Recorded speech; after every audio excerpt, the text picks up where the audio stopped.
muy difícil, eso está extremadamente difícil. Yo no me sabía la respuesta tampoco. Y no vas a poner esto en el podcast, ¿cierto? Esto sí donde vos dices que no lo sabes, lo recortás, ¿cierto, hijo de puta? Ugh, you are a snob and a half. Bienvenidos a otro episodio de Esnovismo Histérico, un podcast pseudointelectual y millennial, en el que nos gusta creer que todo pasado fue mejor.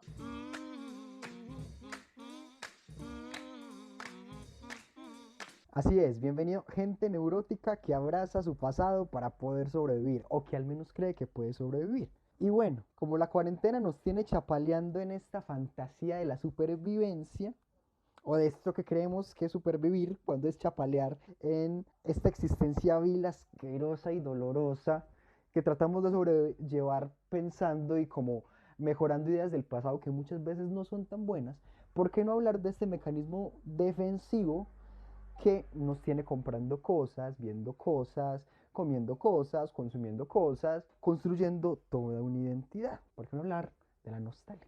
Precisamente quisimos hablar del tema porque mi querido Felipe me regaló un Game Boy y casualmente hemos visto que muchos han recurrido a ver Avatar, la leyenda de Aang y no la porquería de James Cameron.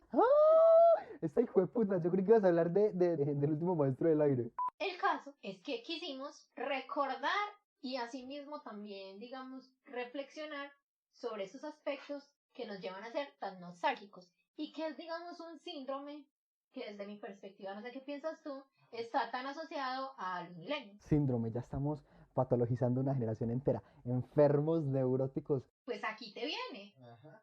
Aprendiendo con Paula. Llevamos medio minuto y ya empezaste a dar clase. Maravilloso, excelente. La nostalgia en el siglo XVII era considerada una enfermedad mental y el término no se utilizaba exactamente como nostalgia, sino como homesickness, añoranza por el hogar, y fue diagnosticada a los mercenarios suizos cuando estaban peleando en Francia. Extrañaban su hogar, la única manera en la que lograban curarlos era regresándolos a la casa. Y desde eso, pues la nostalgia pues ya ha evolucionado, porque pasó de ser añoranza por el hogar a la añoranza por un tiempo. Y ahora la cuestión es que no existe cura, porque el tiempo no lo podemos regresar. Ven. Vamos a hablar de Back to the Future. Yo hablar de Einstein, pero bien. Back to the Future mejor. Pero yo creo que cuando empezaste a hablar de nostalgia, creí que estabas asociando nostalgia con melancolía, pero sí son entonces dos cosas distintas. Sí. Nostalgia es por algo que fue. Melancolía es en general. Es un sentimiento generalizado. Y digamos que de cierta forma uno puede aminorar la nostalgia recurriendo a un objeto que le hizo sentir mejor. Entonces la melancolía vos no sentís tranquilidad nunca. Claro, entonces ahí tiene sentido lo del síndrome. Bueno, igual la nostalgia siempre ha existido, o sea, es un mecanismo que ha estado siempre. Como, creo que el ejemplo más claro es las modas, o la moda, no sé si las modas se puede hablar en plural, o si es muy mañé decirlo en plural.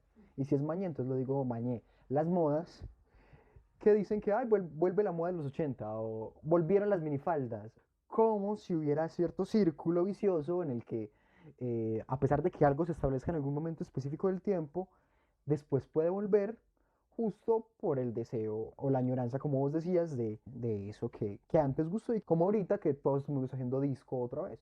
Justamente una filósofa, no recuerdo bien el nombre, asegura que la nostalgia siempre coincide históricamente con un momento de revolución. Entonces, siempre que existe algo nuevo intentando entrar a nuestra realidad, existe una necesidad de regresar a lo antiguo como una manera de sentirnos seguros frente a la incertidumbre del futuro. Es el problema económico del masoquismo. Exactamente. Y yo creo que precisamente en este momento, específicamente hablando, la revolución que existe en este momento es la era digital. Y es muy difícil como lograr estar a tono con lo que sucede continuamente de manera digital. Porque es demasiado amplio y es imposible abarcarlo todo. O sea, siempre existe como algo nuevo, de un día para otro.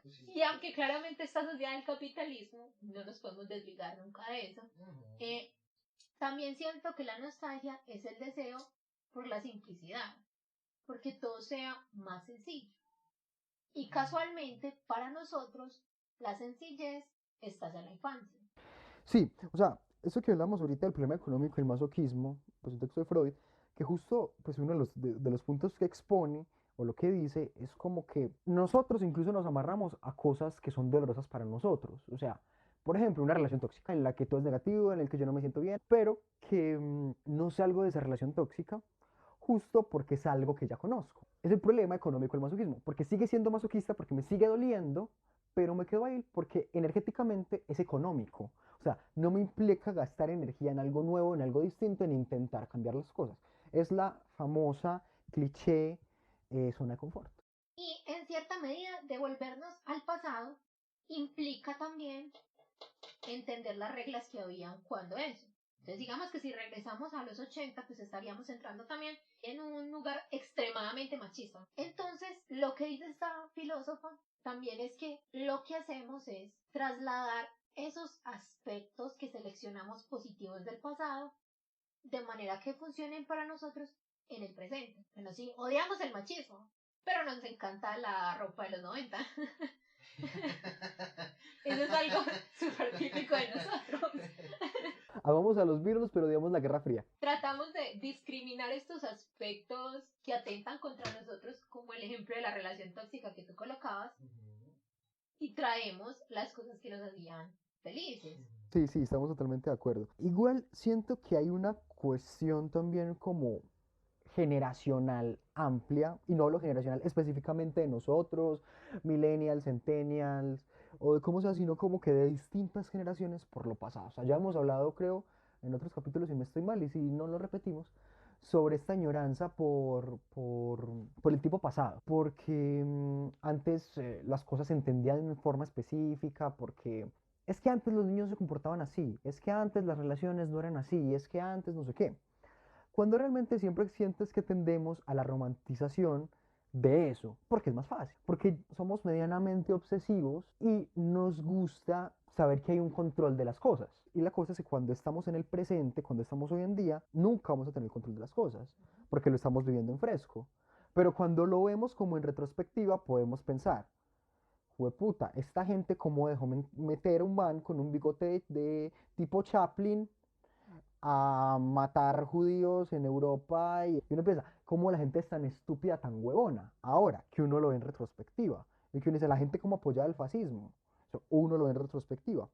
Pero cuando a uno le toca en fresco, es distinto. Entonces yo creo que justo como verlo desde el pasado es verlo con unas reglas, verlo con una moral, como que si yo volviera a vivir en ese momento, sabría cómo manejarlo. Es decir, volver al futuro. Eso no significa que no podamos hacer un análisis sobre el presente, ni que queramos decir que no podemos como ser conscientes, saber que Bolsonaro es una gonorrea. No, o sea, eso se puede, pero que es más fácil verlo como desde el pasado. Tendemos mucho sí, a la nostalgia. Tanto tenemos ganas de volver a un pasado que aparentemente fue mejor y que no necesariamente haya sido mejor, sino que queremos pensarlo mejor, que eso montó presidente. Que es el Make America Great Again, que es la campaña de Trump por un deseo de volver a ser lo que supuestamente en otra época fueron. O sea, y montó a Biff en el poder. Y yo creo que justo ahí está el ejemplo perfecto del mundo contemporáneo. O sea, tenemos tanta ansiedad, tanta angustia, tenemos tanta mierda por dentro de este mundo en el que estamos, que preferimos volver al pasado. Y es que esa es exactamente la manera en que se tergiversa la nostalgia con fines, bueno, digamos en este caso políticos o capitalistas. Incluso South Park siempre hace mofa de lo que está pasando políticamente en Estados Unidos. Creo que una de las últimas temporadas se inventaron unas moras que recuerdan y cuando la gente se las come siente satisfacción. ¿Recuerdan a Spock? ¿Se acuerdan de eso? ¡Yo me acuerdo! ¡Yo me acuerdo! ¡Me encanta! ¿Y se acuerdan del hombre biónico? Ah, yo me acuerdo. Ah, me encantaba el hombre biónico. ¿Recuerden a Chewbacca otra vez? Me encanta recordar a Chewbacca. Me acuerdo. Y pues cuando la gente está lo suficientemente colina en términos drogadictos, comienzan a decir... Oigan, ¿se acuerdan cuando no habían tantos mexicanos? Ah, yo me acuerdo. ¿Qué? Sí, ¿se acuerdan cuando solo se casaba un hombre con una mujer? Yo me acuerdo. Ah, yo me acuerdo. Sí, yo me acuerdo de eso. Pues con lo que decíamos precisamente en este mismo capítulo al principio, es que las cosas están bien en tanto discriminamos las cosas negativas del pasado. Pero cuando esas mismas cosas vuelven a retornar en el presente, se vuelven un conflicto, porque terminan colocando un fascista, un racista en el poder.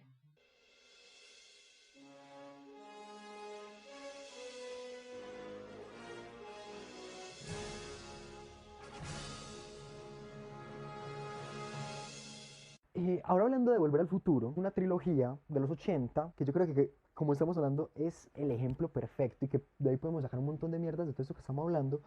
Y es que en las tres películas, Back to the Future trata un tema específico sobre la nostalgia. Entonces, por ejemplo, la primera de la trilogía, Marty va al pasado. Bueno, pasa todo este tema con su mamá, con su papá, los conoce a ambos, ve que su papá es muy agüevado y no reconoce que es él.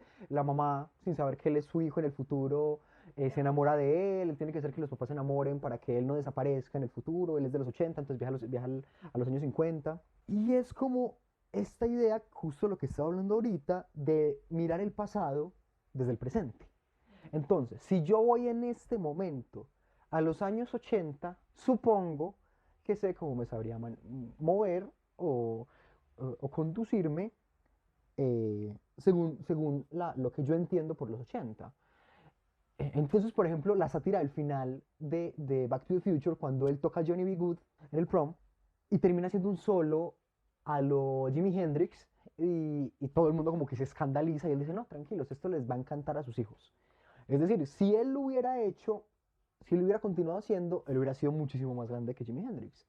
Porque él tendría los elementos que le falta a esa generación. Digamos, en términos artísticos, en términos culturales, él ya tiene la fórmula de los Cangreburgers para ser exitoso en ese momento específico. Después está la 2, en la que ya van al futuro. De hecho es el chistecito que vos decías. Hicieron la 2 solamente porque le pusieron Volver al Futuro, una película en la que van al pasado. Pero bien, entonces ya la segunda es para mejorar el título. Pero lo que pasa en la segunda es que van al futuro para poder cambiar el pasado. Es decir, sabemos que algo pasó en otro momento, ¿qué podemos hacer en este momento para que no tenga ese mismo impacto? Es decir, Lo que el viento se llevó es una película racista. Y existió. Pero desde el futuro se puede hacer algo específico, cambiando o contextualizando o dándole un sentido para cambiar esa idea que había sobre lo que aparentemente era el pasado. Y eso es nostalgia. Además, lo que vos misma ya decías, es Donald Trump. O sea, la segunda, el gran villano de la segunda, que también es el de la primera y prácticamente también el de la tercera, ¿sí? Que es Biff, se vuelve este super Donald Trump porque en un error Marty tiene un almanaque deportivo con todos los resultados de los deportes. Sí, de los resultados. Plata. Entonces puede apostar para ganar en todas y se vuelve supermillonario y se vuelve un Donald Trump y tiene su torre y toda la cosa. Y está esta idea de que si cambio algo específico en el pasado, pudiera cambiar algo en el futuro, como si eso fuera posible.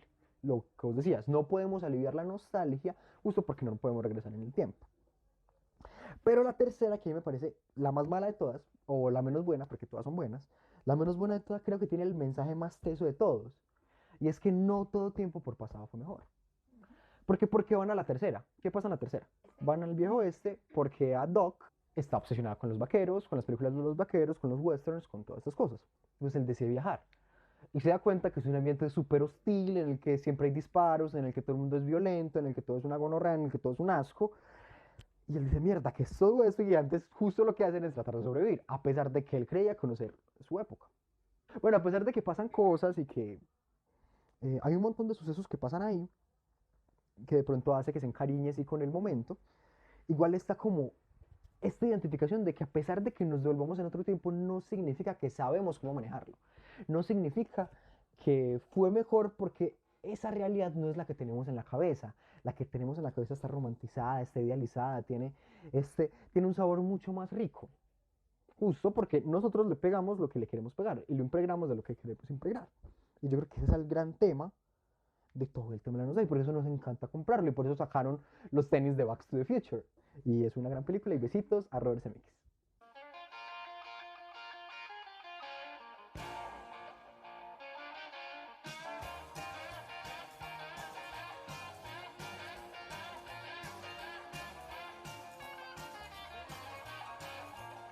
Digamos que esta es la parte crítica de ver la nostalgia. Intentemos, ¿qué tal darle un lado más amable o verlo de un lado más amable? La nostalgia en sí misma es una forma de escapar. Recurrimos de manera constante al pasado. Todos tenemos un recuerdo o algo que nos ata.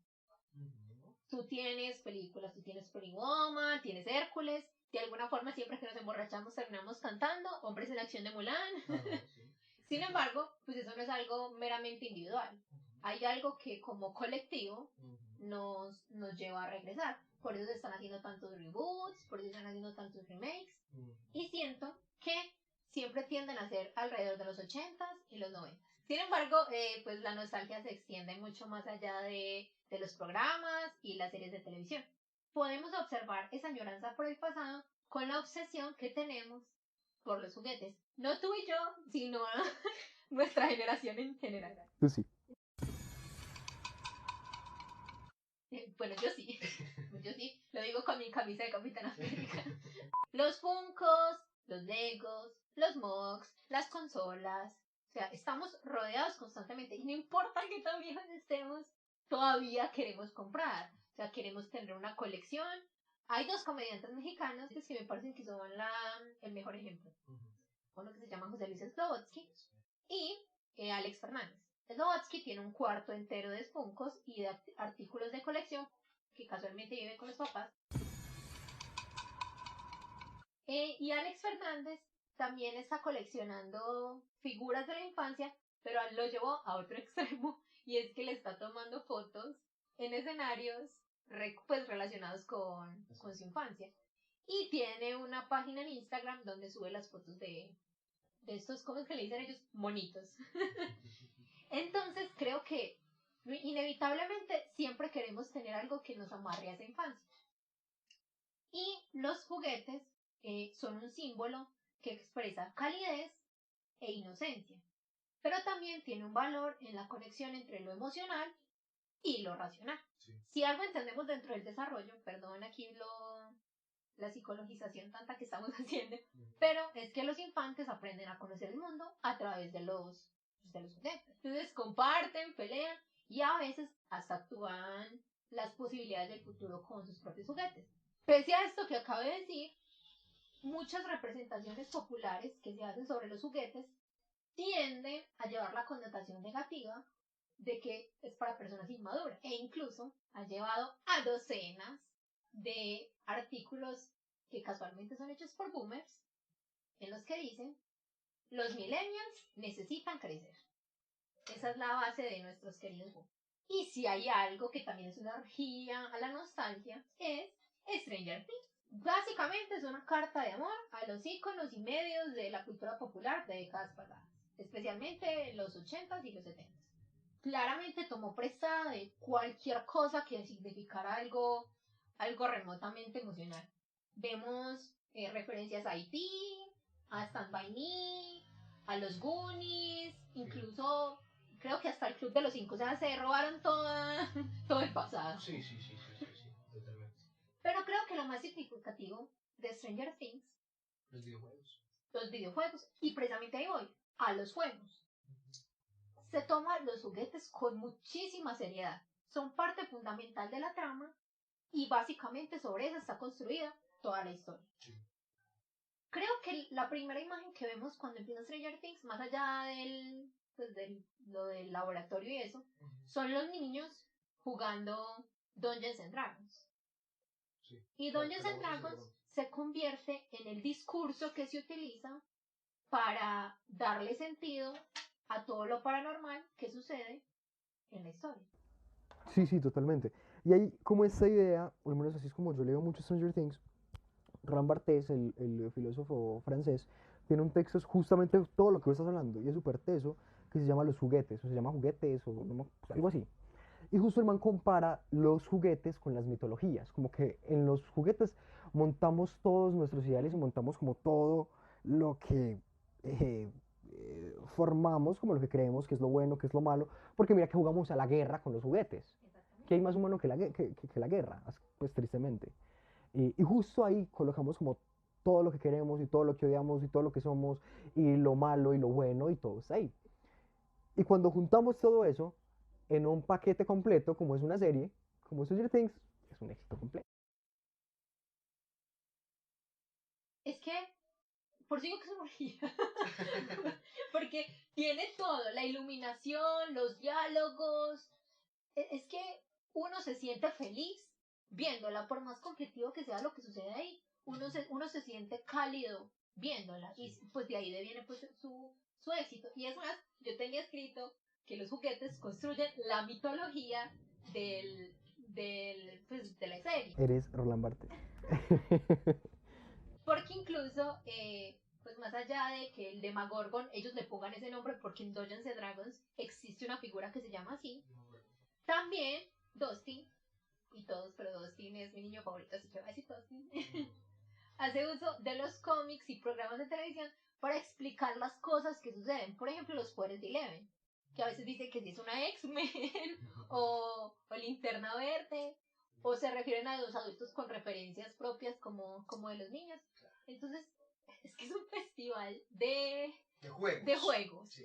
De juegos. Y su relación con los juguetes es lo que les da la habilidad para entender lo que está pasando. Entonces yo creo que eso justo lo que hace es como idealizar más toda esta idea de lo retro y de lo infantil. O sea, toda la nostalgia, al menos desde lo que explicaste al principio y todo lo que he entendido de lo que hemos hablado, remite mucho a la infancia. O sea, puedes tener nostalgia de otros momentos atrás, sí, por supuesto, obvio. Pero como que a lo que es más fácil irnos es a la infancia, es como lo que tenemos más claro para amarrarnos para poder sobrevivir. El mundo es horrible, el mundo es asqueroso, el mundo es una gonorrea, ser adulto es horrible, por eso es mejor ser niño.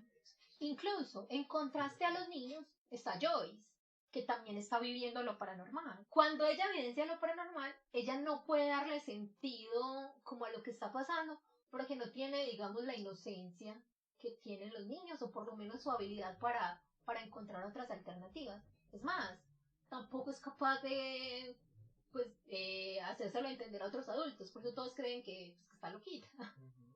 Y a lo que ella recurre es precisamente a ese pensamiento infantil para poder lograr comunicarse con Will en el Upside Down. Claro, con los dibujos en la pared y con las luces, o sea, eso es muy infantil, o sea, porque incluso todos creyeron que era ingenua al creer que se estaba comunicando realmente con él.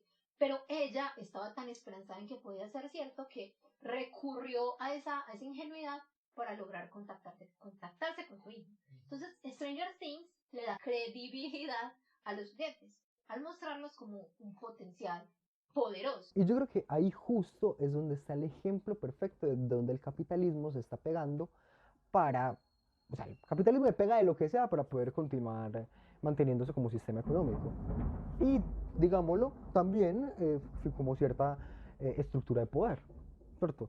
No específicamente, digamos, desde el capital, pero eso determina las figuras de poder que establecemos.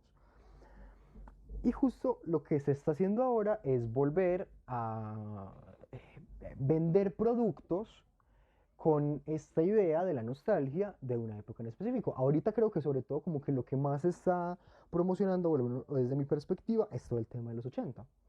Pero hay que aprender a diferenciar, porque una cosa es lo retro y otra cosa es lo vintage. Lo retro, que es justamente lo que está usando el capitalismo, es crear productos con esta idea del pasado. Entonces, por ejemplo, lo que te di es un SUP, no un Game Boy, es un SUP, consola SUP, o no sé qué chimbada.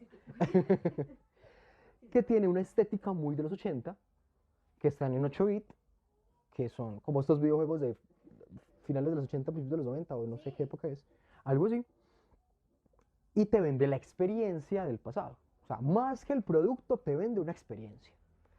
Y está Stranger Things. O sea, Stranger Things, ¿cuál es la marca que tiene que la diferencia de otras cosas? La marca de la nostalgia.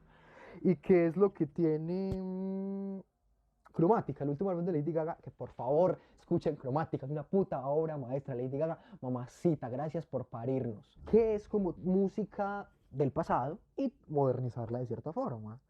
Y justo creo que lo que más me gusta del último álbum de Dua Lipa se llama Future Nostalgia. Y justo trae ritmos muy poperos de otra época. Por ejemplo, la primera Madonna. La primera Madonna. Uf. Estamos hablando del primer Foucault y terminamos hablando de la primera Madonna. Ah, güey. Bien. La primera Madonna, pero y la junta con esta música moderna. Y justo qué es lo que dice, al menos qué es lo que a mí me coquetea el título. O sea, futura nostalgia. Les va a gustar tanto esto que en unos años van a querer volver a escuchar esto que es lo que los va a hacer felices en este momento y lo van a volver a escuchar en otro momento creyendo que los va a hacer felices. Un Inception de nostalgia. Algo así, que hijo de puta mercadotecnia y alrededor de eso. O sea, saben perfectamente qué es lo que le están vendiendo y a quién es el que se lo están vendiendo. Y eso es lo teso. Y es una chimba de álbum, también escúchenlo. Sin embargo, digamos que ese es el éxito del capitalismo. Pero el capitalismo también ha fracasado en cuanto a la, digamos, manipulación de la nostalgia. No, claro. Con los remakes y los reboots. ¿Por qué fracasan Ghostbusters, mujeres? ¿Por qué fracasan? Bueno, más que por la misoginia. No es tanto por la calidad en sí misma del producto. Es porque no tiene la sensación, la conexión emocional que te dio el momento en el que lo viste. Por ejemplo, Toy Story. O sea, si hicieran un remake de Toy Story, nos sentiríamos completamente decepcionados. Porque no es nuestra historia. O sea, no fueron los personajes de los que nos enamoramos. Por eso cuando la 3, las salas de cine estaban más llenas de millennials que de los mismos niños. Porque para nosotros es una sensación de bienestar y de alegría. Mientras que, pues para los niños es algo completamente nuevo. En ese sentido, pues cuando hacen una cosa como Ghostbusters nuevo o Star Wars nuevas, como que no se sienten de la misma manera porque no evocan precisamente ese sentimiento. Igual que Bob Esponja tiene capítulos nuevos. Además que no son tan malos, probablemente no lo sean. Pero para nosotros eso no es lo clásico. Para nosotros eso es una falacia, una falta de respeto. Y aquí estaba pensando que mi película o como mis personajes favoritos de superhéroes, que ya he dicho yo no soy muy fan de los superhéroes, parce, los Guardianes de la Galaxia son el ejemplo perfecto de la nostalgia. Es un niño que cuando estaba pequeño, la mamá le regala una cinta con canciones de los 80, como música vieja, lo raptan los extraterrestres y él siempre está recordando ese pasado antes de que lo raptaran a través de esa música. Bueno, y ahorita no terminé de diferenciar. Retro, ya expliqué, son estos productos modernos que tienen como esta nostalgia del pasado, o sea, que se hacen con la intención de recordar algo, de volver a algo específico, pero con una creación moderna de eso. Y lo vintage tiene que ver con algo que está fuera de contexto, o sea, una prenda del pasado que se pone en el presente. Es decir, si tú te pones, si vos compras en este momento una falda que tiene una estética de los 80, en este momento es retro. Pero si vas al closet de tu mamá y te pones una falda de tu mamá que ella usó en los 80, eso es vintage. Ahí está la diferencia. Entre que una está modernizada y la otra está como fuera de contexto. Está algo que se creó en otra época y que se inmiscuye o se pone o se... Un anacronismo. Exactly. El cielo resplandece a mi alrededor, volar, destellos brillan en las nubes sin fin. Ya que queremos echarle sabor a este capítulo, para que no se sienta muy depresivo porque lo que viene es el peor, queremos hacerles un juego. Así que, bienvenidos a la nueva creación de Corporación Snobismo Histérico sa.com.la.uk en este juego que llamamos 100 nostálgicos dijeron. Y como siempre, su concursante aquí, Juan Felipe. Oli, vengo a ganar dinero. Este juego tiene 2 rondas. Una de preguntas y una de sonidos. La primera pregunta en esta ronda de preguntas dice así. ¿Cómo se llamó el único éxito del grupo pop llamado Las Escarchas?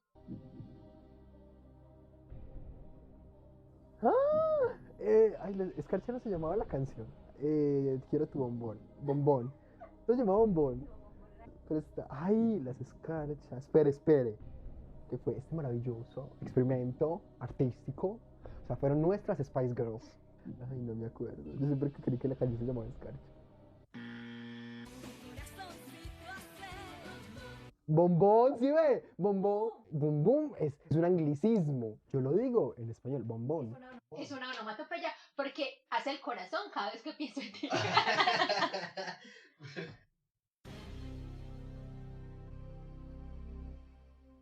¿Cómo se llamaban las tortugas ninja? Miguel Ángel, Leonardo, Rafael y Caravaggio. Yo no sé cómo se llamaba el cuarto. Ay, no me acuerdo el otro. Y Donatello.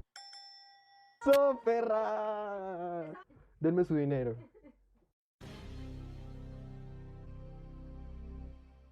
¿Cuántos botones tenía el Tamagotchi? 3. I got that thing, bitch. I got it.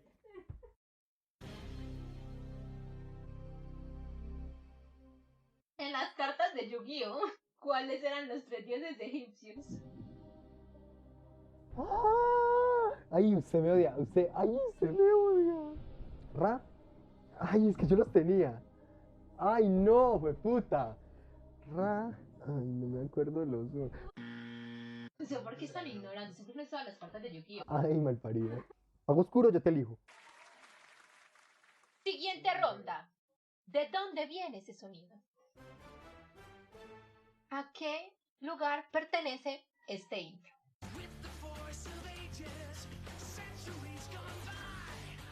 Son los Power Rangers. Ah, pero las tablas de multiplicar si no las preguntan, ¿no? No me las sé. Yo tampoco. ¿A dónde pertenece este sonido?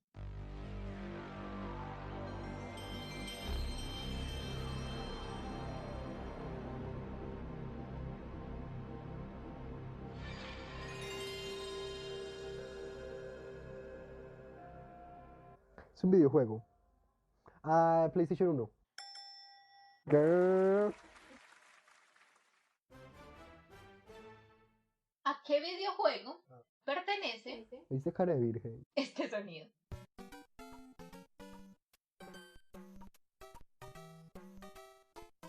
Mario Colita.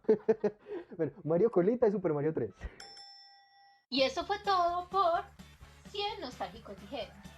Volviendo a cosas importantes y no a juegos viles que son imposibles de ganar y que por eso la gente nunca gana y que si no yo hubiera ganado muchos millones.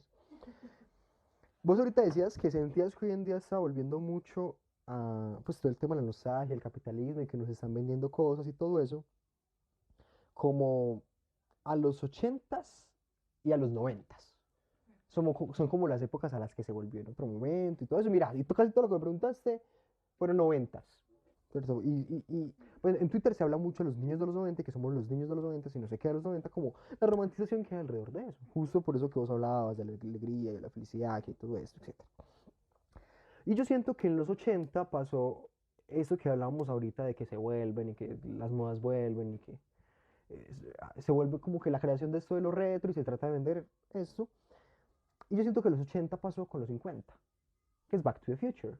O sea, se idealizó Elvis Presley, se idealizó Marilyn Monroe y se idealizó toda esa época. Audrey Hepburn, bueno, sí, Audrey Hepburn y todas estas cosas. Que todo aquel que sea capaz de decirme que en la historia de la humanidad ha habido una mujer más hermosa que Audrey Hepburn, es mentiroso. Falso y fue puta. ¿Qué? ¿Qué vas a decir? Pero sí, y yo creo que, insisto, o sea, tiene un sentido. En los 80 pasó porque justo los 50 fue como esta época de súper esplendor para los gringos. O sea, ¿quién nos está vendiendo el tema de la nostalgia? ¿Quién nos está vendiendo el capitalismo? ¿Quién siempre nos ha vendido su cultura? Bueno, no siempre, en el último siglo, ¿quién nos ha vendido su cultura? Los gringos. Entonces los gringos nos han metido todo ese... ¿Quiénes hicieron Stranger Things? ¿Quiénes hicieron la consola Super? Bueno, no sé quién ha hecho la consola Super, pero yo sé que se los venden más a los gringos. Y es que justo en los 80, en la presidencia de Ronald Reagan, se impulsó mucho esta idea del capitalismo de Wall Street, poderoso que podía comprar lo que quisiera y tenía los super autos y se despreciaba los años 60 y decía que los años 60 y el hipismo había sido el gran error de Estados Unidos. Y justo lo que se hace es idealizar los años 50. ¿Por qué pasó en los años 50? A ver, la Segunda Guerra Mundial se acabó en el 45. Después de la Segunda Guerra Mundial, los Estados Unidos le prestó plata a Europa para que se reconstruyera. Y después de la Segunda Guerra Mundial, entre la Unión Soviética y los gringos se repartieron el mundo. A los Estados Unidos le tocó América Latina, que hemos sido el patio trasero de ellos desde entonces. Y se llenaron de plata. Ganaron la guerra, que gana la guerra se llena de plata. Se llenaron de plata y en los años 50 fue como el esplendor del sueño americano. Los vestidos, los adolescentes malos que iban a tomar malteado, eso, vaselina. O sea, mira, Back to the Future, vaselina. Hay un montón de productos de los 80 que era este recuerdo de los años 50. El punk, que en los 80 como que tuvo su esplendor, tomaba muchos elementos del rockabilly, por ejemplo. The Clash tomó muchas cosas del rockabilly de los 50. Y es que justo fue el triunfo del capitalismo en el mundo. Bueno, no, quizás no en el mundo, pero empezó a forzar sus bases. Las malteadas, las ideas de la adolescencia, las ideas de poder comprar un carro y tener tu casa y tener tu jardín. Y todas esas ideas empezó a formar en los años 50 y que tuvo su esplendor en Estados Unidos. Los 80 trató de venderle políticamente eso a su pueblo. Y qué mejor forma que con la cultura pop, que con las películas, con las series de televisión, con todas esas cosas. Y justo ahorita lo estamos haciendo con los 80. En los 80, insisto, la época de Ronald Reagan fue el esplendor del capitalismo. Y el muro de Berlín cae en los 80. Y el comunismo, digamos, como se conocía en el mundo, cae en los 80. Es el gran triunfo del capitalismo. El capitalismo triunfa entre los 80 y los 90. En los 80 cae. Es como esta idea de cuando los Estados Unidos ganaron. En los 50 porque habían ganado la Segunda Guerra Mundial, en los 80 porque ganaron la Guerra Fría. Y es justo eso lo que nos venden. Son las épocas que nos están vendiendo. Y Donald Trump se montó con esa idea de los años 80, del esplendor y de que él, siendo Biff, podía ser el presidente de los Estados Unidos. Desde los 2000, desde la caída de la bolsa en 2007, el mundo está más vuelto mierda que nunca. O sea, ya vamos de mal en peor y de mal en peor y de mal en peor. Y está esta idea de que el capitalismo puede resultar, pero siempre se nos hace más lejana. Cada vez es más difícil subir, digamos, económicamente o de cierto estatus económico y del poder en el mundo. Justo por eso, porque el capitalismo como que ya no nos satisface lo que creíamos que nos iba a satisfacer. Y llega un man a decir, si en los 80 lo hicimos, ahorita lo vamos a volver a hacer. Cuando el mundo es otro, cuando las reglas ya no son las mismas, lo que hablamos al principio. Creer que entender el mundo contemporáneo con las reglas del pasado nos va a ayudar. Y no necesariamente. Y estamos comiendo mierda. Y en la pandemia uno de los países que más jodidos está es Estados Unidos. Yo creo que justamente anudado a eso es por lo que creo que los millennials tienen como esa adicción a la nostalgia. Y es que, bueno, pues como millennials, la infancia estaba menos rodeada de tantas cosas. Entonces en sí misma es un colchón de seguridad. Pero porque también daba la oportunidad de que el futuro se veía como algo brillante. O sea, cuando estábamos nosotros pequeños, como había tanta innovación, había posibilidad de soñar que cuando creciéramos, el futuro iba a estar lleno de oportunidades. Y porque es lo que nos venden siempre. Claro, y es lo que nos venden siempre. Pero creo que en este momento, y lo hablábamos nosotros todos hace poquito, es que al encontrarnos con la decepción que es el presente, estamos en una crisis de significado. En este momento nada para nosotros tiene sentido.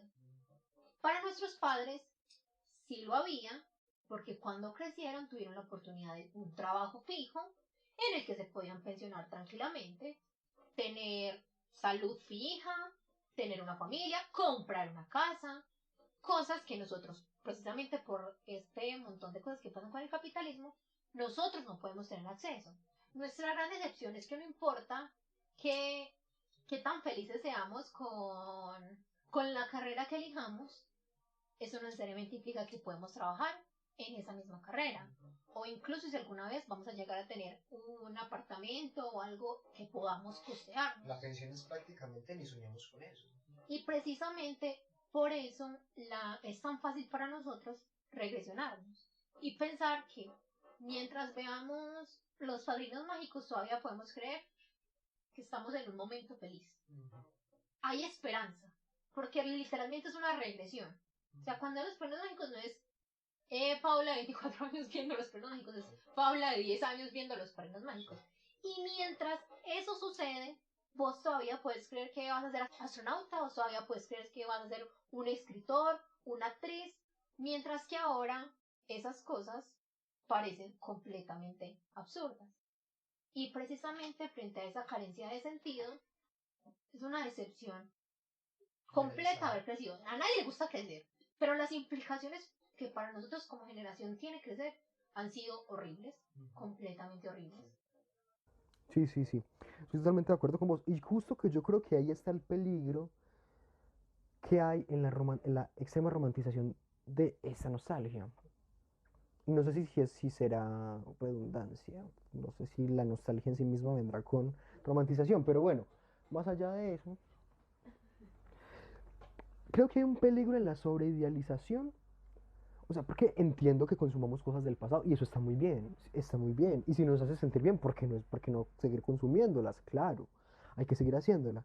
Pero podemos hacerlo desde dos puntos. Uno, desde lo que vos decís, que es como regresionarme y quedarme en el pasado y saber que la forma de ser feliz es quedarme en ese momento, como lo hace Stranger Things. Vamos a ver, mira, esto es lo que lo hacía feliz. Quédese en esto y mire esto y observa esto y consuma esto, porque esto es lo que te va a hacer feliz. O observar y consumir todo eso, pero de manera crítica. Podemos ver el mundo y consumir esas cosas del pasado de una manera idealizada, como lo hace Stranger Things, o podemos volver a estas cosas retro y volver al pasado de una manera crítica, a como por ejemplo lo hace Alfonso Cuarón en Roma. Que yo creo que es el punto en el que nos hace recordar otra época y nos hace sentir nostalgia por otra época. Yo pienso mucho, hace poquito hablaba con una amiga, y era esta idea del enojo versus la tristeza. Como que la tristeza nos hace quedarnos estancados en un lugar. Yo siento que, por ejemplo, Stranger Things es muy nostálgica en ese sentido. Muy la nostalgia de, ay, qué bonito era todo, de, ay, los videojuegos, de, ay, las cosas. Mientras que la nostalgia que me da Roma es la nostalgia del enojo, de jueputa. Mataron gente, jueputa. El mundo era una mierda, las diferencias raciales, las diferencias sociales. El mundo es una puta mierda. Hay que movernos. Cuando uno tiene rabia, uno se mueve. Cuando uno está triste, no.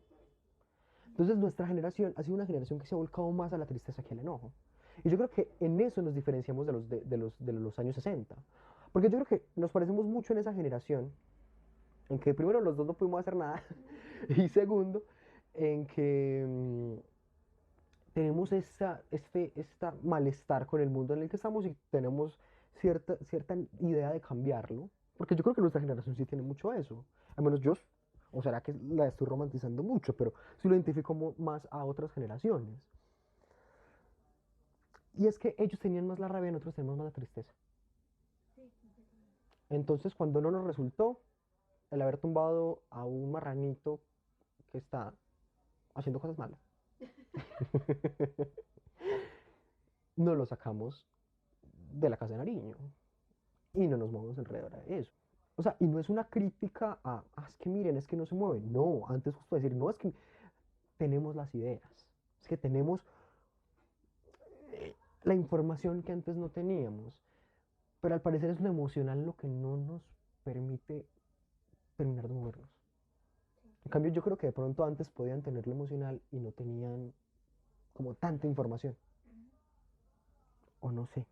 I was happy in the haze of a drunken hour, but heaven knows I'm miserable now.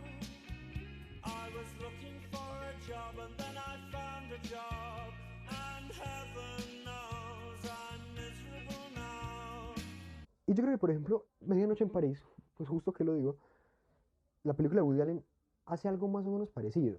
Hay una sobreidealización por el pasado y es que este personaje, que es un escritor, quiere vivir en la época de la generación perdida, en la de Hemingway, de Ezra Pound, de Fitzgerald, de todos ellos, de Picasso. Y por cosas de la vida puede devolverse en el tiempo. Y estando en la época de la generación perdida, se da cuenta que ellos quisieran estar en la Belle Époque francesa y estar con Toulouse-Lautrec y con Ewan McGregor y en el Moulin Rouge y con todo eso. Y es decir, que siempre estamos deseando el pasado y que si te quedas deseando el pasado no vas a hacer nada. El man escribe la novela que quieres, o bueno, al menos sale de su relación tortuosa, volviendo a la idea principal de la relación tóxica al principio, la nudo a la idea que hay en Medianoche en París. Y es que cuando dejo de mirar el pasado con nostalgia y decido moverme de ese lugar doloroso que es eh, eh, el problema económico del masoquismo que hablábamos al principio y que es la zona de confort, es que puedo hacer algo al respecto. Y que la nostalgia es un reto grande, porque yo creo que tenemos una responsabilidad también en la forma en la que consumimos las cosas. Y yo siento que la nostalgia es como chutes de heroína, porque te mantienen en un lugar completamente, no sé cuál es la palabra, Vince manejando en Pulp Fiction. Sí. Te da esa sensación como de estoy en lo mejor de mi vida. No está pasando absolutamente nada, pero estoy completamente feliz de que esto esté pasando. Y por eso también es tan adictiva, porque te hace sentir tan bien, pero cuando la sensación pasa, te sientes completamente peor. Porque sabes que no puedes acceder a ese punto conscientemente en el que ya estabas. Entonces creo que por eso tendemos a ese lugar de estar siempre tristes. Y sí, completamente de acuerdo con lo que dices. Y también viene anudado con lo que decía la filósofa, y es que siempre, cualquiera que sea la generación, va a desear un tiempo anterior, porque la expectativa del futuro es angustiosa. Entonces, mientras pensemos en el pasado, va a ser agradable para nosotros.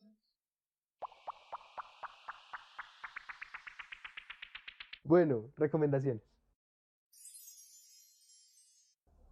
¿Qué nos vas a recomendar, estúpida? Yo les quiero recomendar, Para que estén en el presente. y para que sean extremadamente conscientes con las luchas que por el momento están ganando en el presente, que es la LGBT.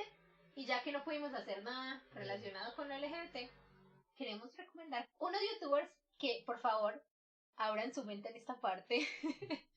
Pepe y Teo son unos youtubers que básicamente tratan aspectos de la comunidad LGBT de una manera demasiado dinámica, divertida, entretenida.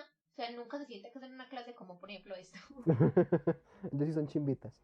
Y abordan conceptos propios de la comunidad que, por ejemplo, en los colegios no existe sexualidad para personas LGBT.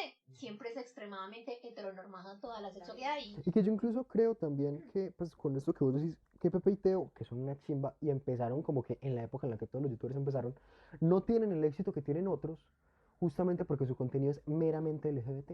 a pesar de que eso no les diera muchos followers, se sienten muy orgullosos de lo que son y de poder compartir ese conocimiento con otros. Incluso también pues son extremadamente activistas e hicieron un libro precisamente que se llama La estupenda vida para vivir la vida a tu manera, que Felipe también me dijo, en donde es un montón de enseñanzas no solo para personas LGBT, sino para que las personas que quieran ser aliadas o por lo menos quieran conocer se sientan menos ignorantes al respecto, pero lo hacen de una manera dinámica en la que todos son bienvenidos. Entonces, por favor, vayan y ven Pepe y Teo. No importa su sexualidad, eso es lo más importante. Lo más importante es que quieran saber más al respecto. Y no importa, a la larga, lo que a uno le termina llegando de Pepe y Teo es la personalidad de ellos. Entonces, por favor, véanlo. Y Pepe y Teo, besito. Felipe, ¿qué nos vas a recomendar tú? Bueno, Disclosure, Netflix, documental, trans, obra fucking maestra. Y es como un rastreo en la historia del cine y de la televisión de cómo se ha expuesto a las personas trans, pues históricamente, para la redundancia. Y es súper brutal porque justo con esto que estamos hablando de la nostalgia que podemos tener por el pasado y por películas del pasado, es de la importancia que tiene verlas de una manera crítica y de la importancia que tiene de aprender algo de eso y de hacer algo con eso. Disclosure es un documental que justo el reparto está formado exclusivamente por